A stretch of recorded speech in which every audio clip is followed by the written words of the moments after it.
যে এই পরিবার মানুষের কাছে হাত পাতার কথা না।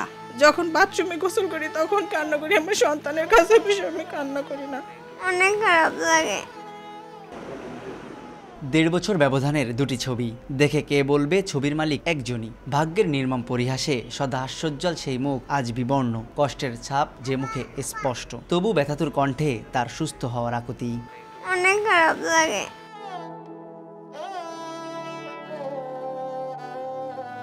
সুমাইয়াতুল জান্নাত, বয়স 11। প্রায় 1.5 বছর আগে কিডনিতে ক্যান্সার ধরা পড়ে তার। 6 সার্কেল কেমোথেরাপি দেওয়ার পর সুস্থ না হয় বাম পাশের কিডনি অপারেশন করে কেটে ফেলা হয়। পরবর্তীতে চলতি বছরের প্রথম দিকে লিভার ক্যান্সার ধরা পড়ে। চিকিৎসায় প্রয়োজন নিয়মিত কেমোথেরাপি অথবা লিভার প্রতিস্থাপন, তবে অর্থাভাবে এখন বন্ধ প্রায় চিকিৎসা।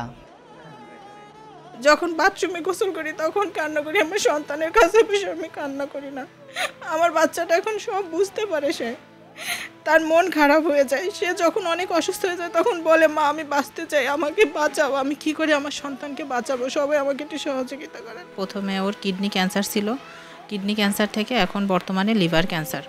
আমাদের যা ছিল সয় সম্বল, মানে টাকা পয়সা, জমি জমা, স্বর্ণ অলংকার যা ছিল সব বিক্রি করে আত্মীয় স্বজনের সহযোগিতা এই পর্যন্ত চিকিৎসা করে আসছি।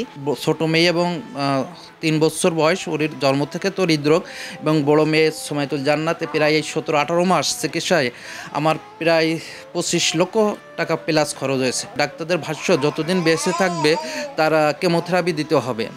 কেমোথেরাপিটা হচ্ছে স্থায়ী কোনো সমাধান নয়, এটা তার জীবনটা সাপোর্ট দিবে। অসুস্থ সুমাইয়া একা নন, তার 3 বছর বয়সী ছোট বোন রহিমা মুস্কানও ভুগছে হৃদরোগে। গত বছর আগস্টে ওপেন হার্ট সার্জারি করা হয় তার। এখনো একটি ছিদ্র রয়েছে হার্টে। চিকিৎসা খরচ বহন করতে যেয়ে নিঃস্ব আর ধার দেনায় জর্জরিত বাবা মা তবু স্বপ্ন দেখেন সকলের সহযোগিতায় সুস্থ হবে শিশু দুটি। যে এই পরিবার মানুষের কাছে হাত পাতার কথা না, কেন এরা দুজন খুবই শিক্ষিত এবং ভালো পরিবেশে ছিল, লেখাপড়া করা তো মানুষকে কঠিন ছিল।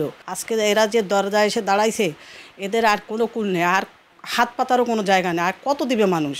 আগে পড়তে পারতাম, এখন সেটা করতে পারি না। কলম ধরলে হাতের আঙ্গুলে ব্যথা পাই। আগে খেলতে পারতাম, এখন সেটা করতে পারি না। আগে হাঁটতে পারতাম, এখন হাঁটতে পারি না, পায়ে ব্যথা পাই। অনেক খারাপ লাগে।